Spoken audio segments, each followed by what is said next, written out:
So hey guys, I welcome you all to our most lovable series BioLeague and I am Aryan Babbar, currently second year MBBS student at GMC Baramati. So यार देखते ही देखते बहुत ही प्यार के साथ जो हमारा जो ये नेचर जुड़ा है, बहुत ही प्यारा जो हमारा रिलेशन नया बना है, ये अब हमारे एंड पॉइंट की तरफ आ चुका है। हमारा अब बायोटेक का जो सेकंड चैप्टर है, इसके बाद सिर्फ इकोलॉजी के 3 चैप्टर बचेंगे एंड जो हमारी बायोलॉजी है वो मेरी तरफ से पूरी रैपअप हो जाएगी।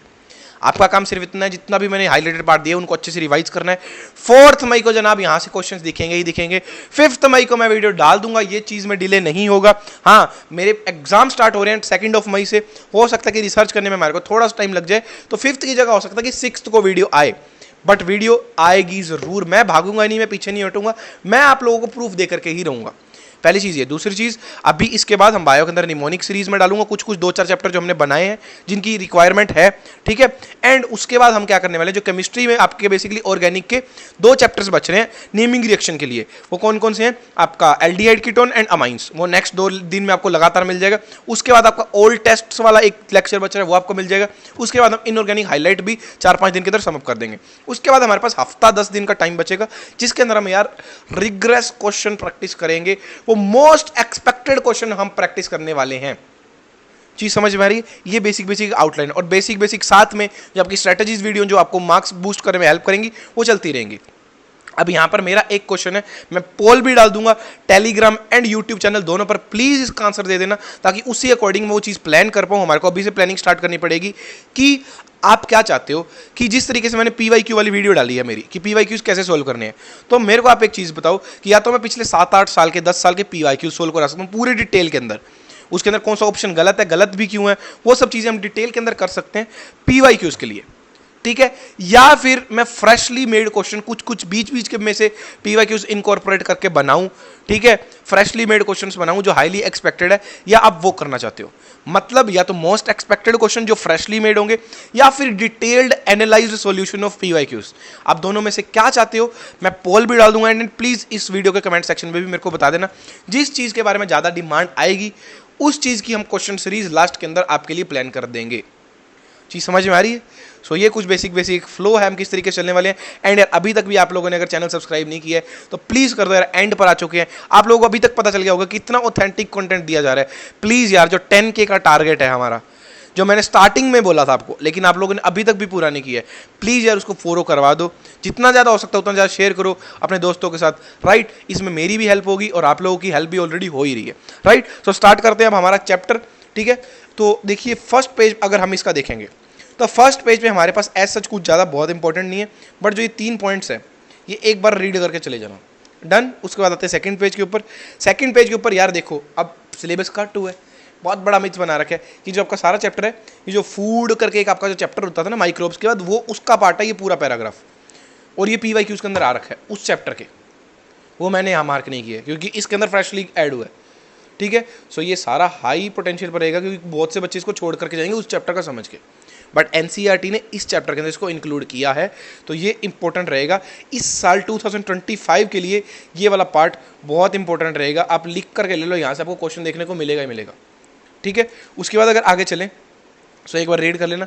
उसके बाद GMO की फुल फॉर्म पता होनी चाहिए। फिर BT कॉटन ऑलरेडी 20 के अंदर मैचिंग में आई थी, 20 के अंदर एक ये डायरेक्ट क्वेश्चन भी आया था कि इंसेक्ट्स को किल करता है, 19 के अंदर ये स्टेटमेंट आई थी, तो बाकी का पार्ट भी इंपॉर्टेंट हो जाता है और जितना बचा है वो भी इंपॉर्टेंट हो जाता है क्योंकि ये पहले पूछा गया, अब रिसेंटली 21, 22, 23, 24 4 सालों के अंदर नहीं पूछा गया, तो हाईली चांसेस है कि ये इस बार 25 के अंदर आपको देखने को मिल जाएगा, ठीक है। ये नहीं दिखेगा तो इसकी जगह आपको इनके जो ये कोड्स है, प्रोटीन कोड्स, ये मतलब BT कॉटन के ऊपर इस बार क्वेश्चन आने के चांसेस बहुत ज़्यादा हाई है, ये ध्यान रखना, डन। उसके बाद आगे चलते हैं। उसके बाद RNA इंटरफेयर है, ये पूरा पैराग्राफ अच्छे से रटा होना चाहिए, अगेन 25 इस चैप्टर के अंदर बहुत गिना चुना पार्ट है, देखिए अभी तक सिर्फ 5 क्वेश्चन मैंने आपको बताए हैं।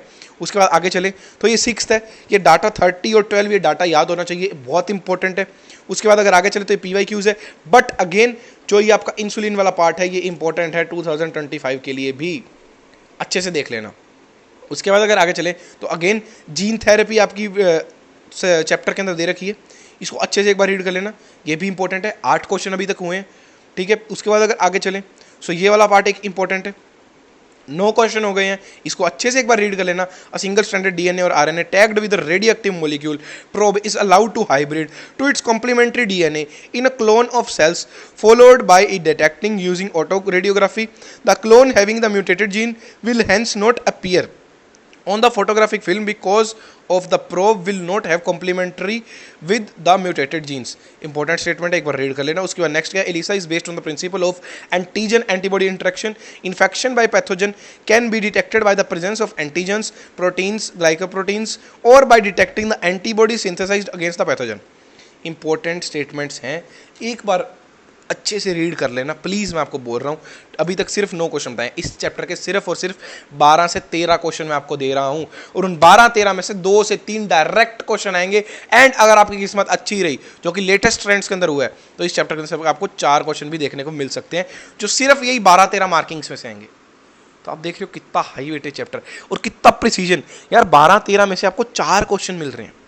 अगर मैं 12 भी अगर पकड़ता हूँ तो 4 क्वेश्चन मतलब समझ रहे हो आप, 4 3 12 होता है, मतलब 30% मैं आपको गारंटी दे रहा हूँ सिलेबस में से आने की।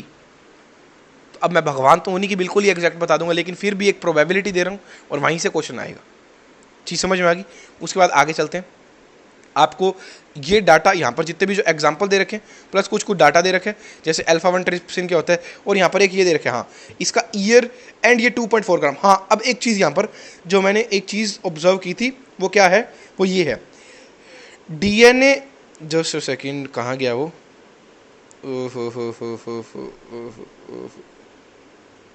यार कहाँ गया वो, जेनेटिकली इंसुलिन, हाँ ठीक है, ये इंसुलिन 1983 में बना था, फिर जीन थेरेपी 1990 में हुई थी। उसके बाद आपका जो नेक्स्ट चीज़ है वो क्या है, उसके बाद ये है आपका 1997 के अंदर फर्स्ट ट्रांसजेनिक काउ बनी थी। ये जिस सीक्वेंस के अंदर एनसीईआरटी में दे रखे हैं वही सीक्वेंस इनका इंक्रीजिंग भी है, बट आपको एग्जैक्ट ईयर याद होना चाहिए। इस बार मेरे को ऐसा लग रहा है कि ईयर्स पे कुछ ना कुछ पूछ सकते हैं, ठीक है। उसके बाद आगे चलते हैं। ये केमिकल सेफ्टी का एक पैराग्राफ है, इसको अच्छे से रीड कर लेना कि this is known as toxicity safety testing. The procedure is same as the used for testing toxicity of drugs.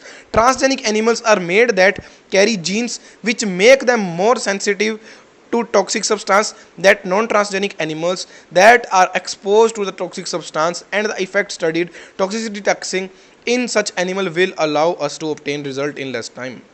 Important है। फिर जियाक इंपॉर्टेंट है, अच्छे से देख लेना, इस साल 25 के अंदर आई चांसेस है। ये 2018 का PYQ भी है, ठीक है। उसके बाद आगे चलते हैं। फिर अगेन ये लास्ट पेज के ऊपर ये कुछ डाटा दे रखे हैं एंड बायोपैरेसी के बारे में बता रखे हैं। ये डाटा एंड बायोपैरेसी अच्छे से देख लेना, ये भी हाई हॉटस्पॉट रहेगा 2025 के लिए। एंड जो लास्ट में इंपॉर्टेंट है, जो अभी तक लाइट छुपी हुई है, बहुत से बच्चे इसको इग्नोर कर देते हैं, वो क्या है कि Indian parliament has recently clear the second amendment. ये ध्यान रखना कि कौन सी अमेंडमेंट हुई थी, second amendment of the Indian patent bills that takes such issues into consideration including patent terms, emergency provisions and research and development initiatives. amendment का number याद रखना, ये सेकंड अमेंडमेंट 2025 के लिए इंपॉर्टेंट है, अगर थोड़ा सा भी बाउंसर क्वेश्चन जाना चाहेगा तो, ठीक है। तो यही आपका चैप्टर था। इकोलॉजी के चैप्टर भी आपको बैक टू बैक मिल जाएंगे, डिले नहीं कर रहा हूँ मैं वीडियोज़ के अंदर, अपना बेस्ट पॉसिबल ट्राई कर रहा हूँ कि वो आपको जल्द से जल्द मिल जाए चीज़ें, ठीक है। ये चीज़ ध्यान रखना। बट एक चीज़ आप लोगों से सिर्फ इतना ही एक्सपेक्ट कर रहा हूँ मैं, आप लोग सब्सक्राइब नहीं कर रहे हो। मैंने आपको स्टार्टिंग के अंदर 10K का टारगेट दिया था। प्लीज़ यार जितना भी आप ट्राई कर सकते हो उतना ट्राई करके, ज़्यादा से ज़्यादा शेयर करके प्लीज़ एटलीस्ट उस टारगेट तक तो यार पहुँचवा दो यार। इतना अगर आप लोगों को ऑथेंटिक कंटेंट मिल रहा है, आप कमेंट्स में भी बोल रहे हो, आप टेलीग्राम पे चैनल पे भी बोल रहे हो, तो प्लीज़ थोड़ा तो सपोर्ट दिखा सकते हो ना। एंड हाँ, ये चैनल सिर्फ आपके नीट तक के लिए नहीं है, वो आपका टेलीग्राम चैनल सिर्फ नीट तक के लिए नहीं है। हम उसके बाद जो काउंसलिंग के अंदर आपकी हेल्प जितनी भी होगी, आपको कौन से डॉक्यूमेंट्स चाहिए, आपको लिस्ट वाइज मैं कॉलेज की लिस्ट प्रोवाइड कर दूंगा कि कौन सा कॉलेज कितने मार्क्स पे मिलता है। इतनी हेल्प फ्री में कोई यूट्यूब पे नहीं कर रहा है। लोग एक अच्छा अमाउंट चार्ज कर रहे हैं मेंटरशिप बोल बोल के, और मैं आप में से बहुत लोगों के साथ इंस्टाग्राम पर, टेलीग्राम पर फ्रीली बात कर रहा हूँ, कमेंट सेक्शन पर इतने इतने अच्छे डिटेल में रिप्लाई दे रहा हूँ, और वो इसी लोग का लोग चार्ज कर रहे हैं। जो मैं आपको लिस्ट की बात कर रहा हूँ वो लोग इनका चार्ज कर रहे हैं, मैं आपको फ्री में प्रोवाइड करने की बात कर रहा हूँ। सो आप लोग प्लीज़, अगर आपके लिए कोई एफर्ट्स कर रहा है, प्लीज़ उसको भी थोड़ा सा उसके भी साथ दीजिए, ताकि उसकी भी थोड़ी सी हेल्प हो सके, शेयर करके, सब्सक्राइब करके, राइट। सो इतनी हेल्प कर देना। मिलता है अगली वीडियो के दौरान, तब तक के लिए see you, take care, have a nice day, thank you.